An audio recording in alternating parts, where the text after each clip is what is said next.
안녕하세요. 캡인베스트먼트 허정욱입니다. 오늘은 바이오 기업들이 이제 내는 공시 중에서 라이센스 아웃으로 뭐 해외의 빅파마, 대형 제약사에다가 라이센스 아웃으로 뭔가 파이프라인을 넘겼다. 계약 금액은 얼마다. 라는 공시가 뜨면서 주가가 그날 하루에 폭등하는 그런 경우들이 있어요. 그래서 조금 저는 신중하게 투자하는 사람이다 보니까 라이센스 아웃 계약 공시에 대해서 여러분들이 꼭 이거 하나만큼 조심하셨으면 좋겠다 라는 말씀 드리려고 오늘 영상을 찍고 있습니다. 라이센스 아웃이라는 게 뭐냐면 우리나라의 소형 제약사, 뭐 코스닥의 벤처 바이오 회사라고 해볼게요. 얘네가 파이프라인을 뭐 한두 개 정도 개발하고 있다가 이게 되게 유명해 보인다라고 하면 빅파마들이 이 소형 제약사들한테 컨택을 합니다. 그래서 요거 파이프라인 우리한테 넘겨라.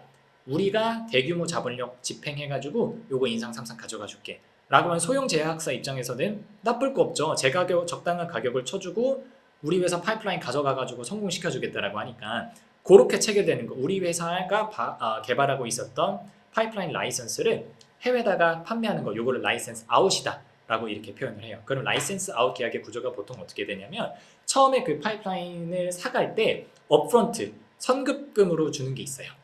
미리 일단 계약금처럼 이 정도는 그냥 박아놓고 시작을 합니다. 그래서 업프런트는 먼저 캐시가 들어와요. 그리고 만약에 얘네가 전임상 끝나고 나서 임상 1상을 하다가 라이센스 아웃을 했다. 우리나라 회사가. 그러면 뭐 임상 1상 통과하고 2상 통과하고 3상 통과하고 10판호가 될 때마다 그 단계마다 어떻게 보면 성과 보수처럼 그 사간 빅파마 기업이 우리나라 그 라이센스 아웃 한 기업한테 마일스톤이라고 해서 그 마일스톤에 해당하는 어떻게 보면 성과 보수 인센티브를 주는 거예요. 그리고 나서 얘네가 10판 허가가 되면 전체 매출의 뭐 일부 퍼센트를 로열티로 우리나라 제약사가 가져오게 되는 거죠. 그러니까 우리나라 제약사 입장에서는 사실은 소형 제약사는 파이프라인을 개발을 해도 판매 역량이 없으면 이거를 수익화하기가 되게 어려워요. 제약 시장도 결국에는 되게 그 네트워크가 중요한 시장이기 때문에 판매 역량도 되게 중요하거든요. 제가 예전에 한번 강의 때마다 말씀드린 파이자가 전 세계 최고의 바이오 기업이 된 이유는 연구 개발을 잘해서가 아니라 세일즈 랩, 판매 역량이 뛰어나기 때문이다라고 말씀을 드린 적 있잖아요. 그래서 그런 역량이 상대적으로 부족한 소형 제약사들 입장에서는 라이센스 아웃은 분명히 주식시장에서 엄청난 호재가 있는 거는 맞아요. 근데 여러분들이 뭘 조심하셔야 되냐면 보통 라이센스 아웃 공시가 뜰 때 계약 금액이 얼마다라고 뜨거든요. 그럼 여러분들은 어떤 생각을 하게 되냐면 계약 금액이 보통 막 몇 조, 막 몇 천억 이렇게 나와 있어요. 근데 소형 제약사들은 매출이 없었다가 갑자기 그런 공시가 뜨면 주가 날아가겠죠, 당연히. 근데 그게 전체 계약금이고 실제 그 파이프라인을 라이센스 아웃을 해서 실제로 그 회사가 돈을 얼마나 버느냐에 대해서는 확신을 할 수가 없어요. 만약에 보세요. 업프론트는 일단 받는 돈이 맞아요. 선급금 계약금으로 받는 거니까. 근데 만약에 임상 1상 하고 있는 와중에 넘겼는데 실제로 임상 1상이 실패했어요. 그럼 첫 번째 마일스톤도 못 받고 그 프로젝트가 끝나게 됩니다. 그럼 전체 계약금이 막 수천억이 떠도 그냥 업프론트만 받고 끝날 수가 있는 거예요.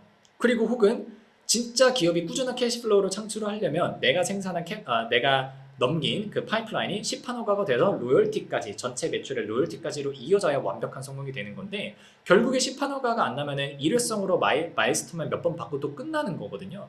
물론 그것도 좋죠. 그렇게 들어온 마일스톤 금액을 가지고 다른 파이프라인을 개발하면 되기는 하니까. 하지만 여러분들이 생각하는 것처럼 여기 지금 한미약품, 제가 화면 한번 보세요. 한미약품의 라이센스 아웃 계약들 이렇게 쭉 해놨는데 엄청나잖아요. 이런 거 금액들 보시면은 이게 짧은 시기열 안에 바로 들어오는 금액들이 아니라는 얘기예요. 요거를 얘네들이 라이센스 아웃을 해서 각 단계마다 제대로 팔고 마일스톤까지 받고 로열티까지 다 받으면 이 정도가 들어간다라는 얘기지, 임상 3상까지 통과하기 전에는 이 정도 금액은 나오지 않는 거예요. 지금 요 파이프라인도 한번 보세요. 전체 금액은 8억 7천 달러 규모죠. 그럼 거의 뭐 조단이잖아요. 이게 원화로 치면. 근데 수치 금액은 아직까지 1,000만 달러밖에 안 받았어요.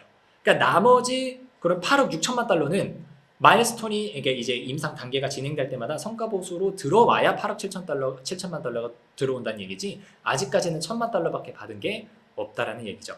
한미약품 보여드린 이유는요, 한미약품의 라이센스 아웃을 굉장히 활발하게 하는 기업이고 우리나라 제약사, 바이오 기업들 중에서도 라이센스 아웃의 성공률이 되게 높은 기업이라서 그래요. 근데 한미약품 말고 다른 코스닥에는 소형 개발사 같은 경우에는 라이센스 아웃에 성공했다. 그래서 계약금이 막 수천억짜리가 떴다라고 하는 그런 공시가 떠도 실제로 뭐 2, 3년 안에 그 매출이 진짜 실현될 수 있을 것이냐, 아닐 확률이 상당히 높기 때문에 역시 바이오 기업 투자하시는 분들께서는요, 그 공시만 보고 뒤늦게 사람 많이 몰려가 있는 그 코스닥 제약사에 뒤늦게 따라 들어가서 손해 보시는 일이 없도록 하셨으면 좋겠습니다.